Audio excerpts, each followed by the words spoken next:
نبی پاک صلی اللہ تعالیٰ علیہ وسلم کے صحابہ میں حضرت ماعز اسلمی کا نام ملتا ہے، ایک صحابی تھے. یہ ایک دن روتے ہوئے بارگاہ رسالت میں آپ صلی اللہ علیہ وسلم میں آئے.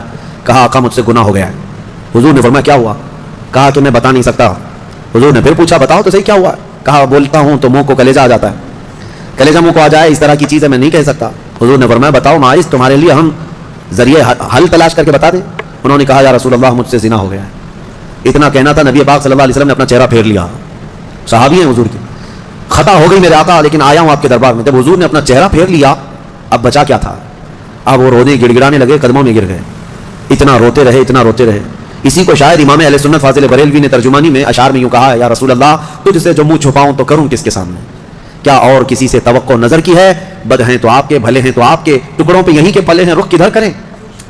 نبی پاک صلی اللہ تعالیٰ علیہ وسلم نے پھر ان کو اٹھایا اور پوچھا بتاؤ ہوش میں ہو، ہوش و حواس میں کہہ رہے ہو؟ حضور نے جب پوچھا کہا ہاں میں ہوش و حواس میں کہہ رہا ہوں. کہا تمہیں کوئی بیماری، کوئی غشی، کوئی نشہ تو نہیں؟ کہا نہیں میں ہوش و حواس میں کہہ رہا ہوں. 3 مرتبہ جب پوچھا تو انہوں نے اقرار کیا. صحابہ سے میرے آقا نے فرمایا دیکھو ماعز اقراری مجرم ہے، اسلام میں سزا ہے، یہ شادی شدہ ہے، لے جاؤ اس کو سنسار کر دو، سنسار کرو. خود میرے آقا صلی اللہ علیہ وسلم سزا میں تو نہیں گئے، صحابہ کے حوالے کر دیا.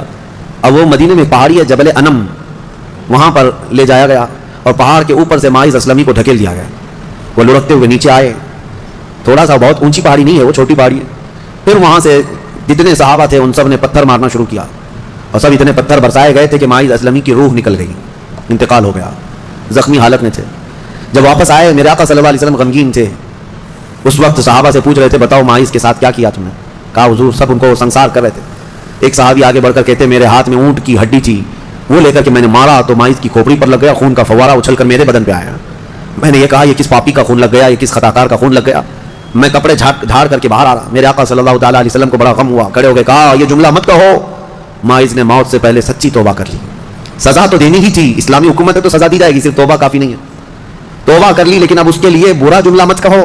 میرے آقا نے فرمایا اللہ تعالیٰ نے ماعز کی سچی توبہ کی وجہ سے جبرائیل کو بھیجا اور یہ فرمایا یا رسول اللہ آپ کے غلام نے ایسی توبہ کی ہے کہ اس کی توبہ کے عوض اللہ نے پورے مدینے والوں کی گناہ معاف فرمایا، سب کی توبہ کے برابر فرما دیا.